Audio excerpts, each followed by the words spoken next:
Assalamualaikum.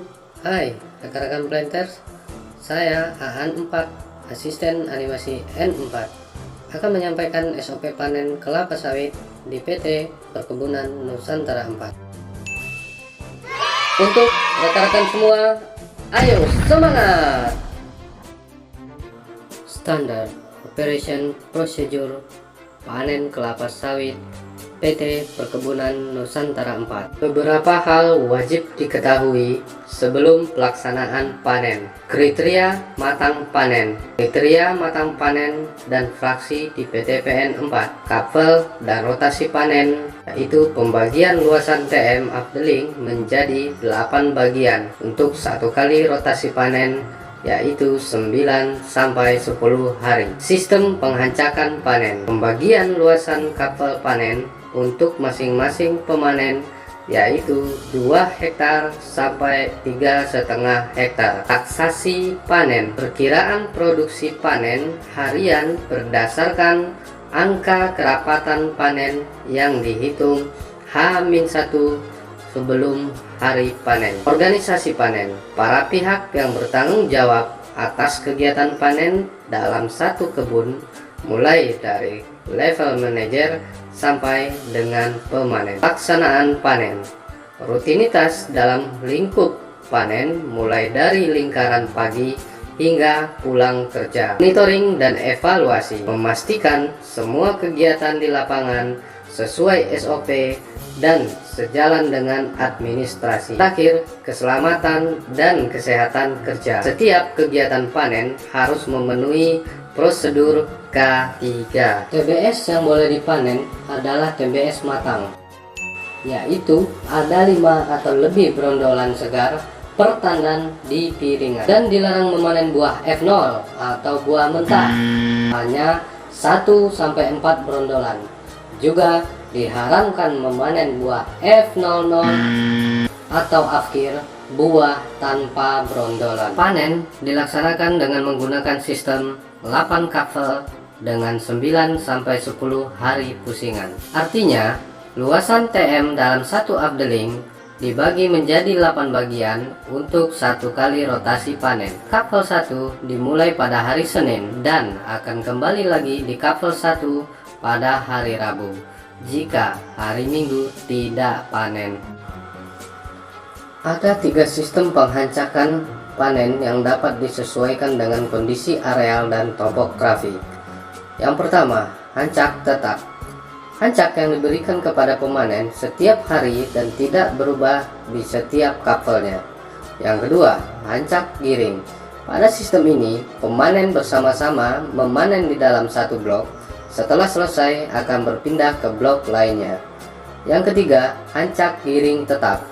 Pada dasarnya, sistem ini mirip dengan hancak giring. Perbedaannya adalah pada saat perpindahan hancak.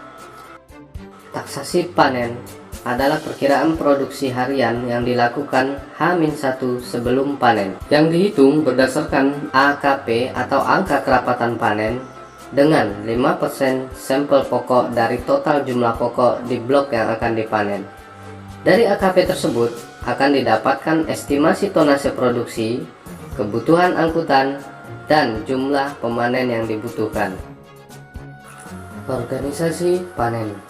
Dalam skema organisasi panen menunjukkan pihak-pihak yang bertanggung jawab dalam kegiatan panen, mulai dari pimpinan tertinggi dalam unit kebun, yaitu manajer, hingga ke pemanen.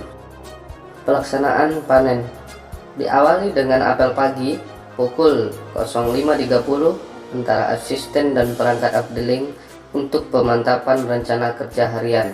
Kemudian dilanjutkan dengan semua karyawan afdeling hingga diakhiri dengan pembacaan doa. Selanjutnya, masing-masing mandor panen melakukan absensi dan pembagian hancak kepada anggotanya.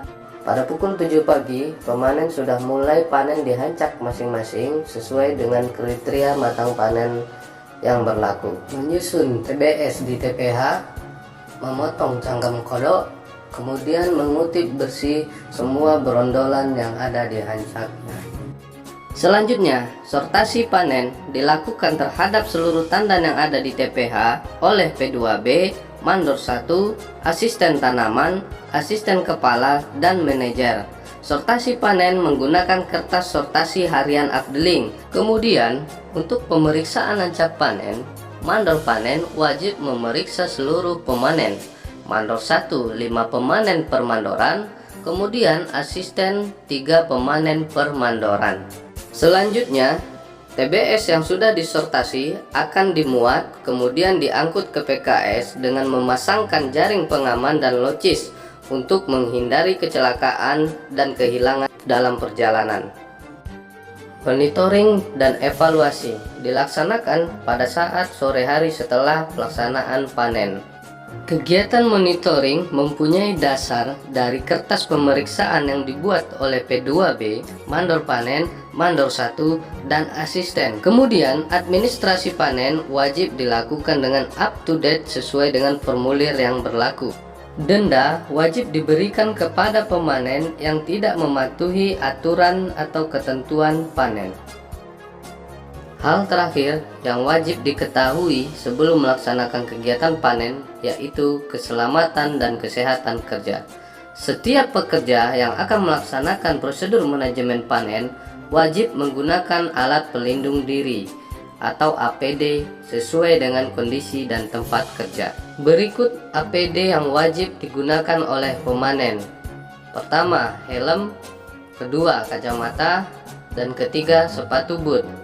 Kemudian sebaiknya juga dilengkapi dengan pengaman alat panen yaitu sarung egrek atau sarung dodos.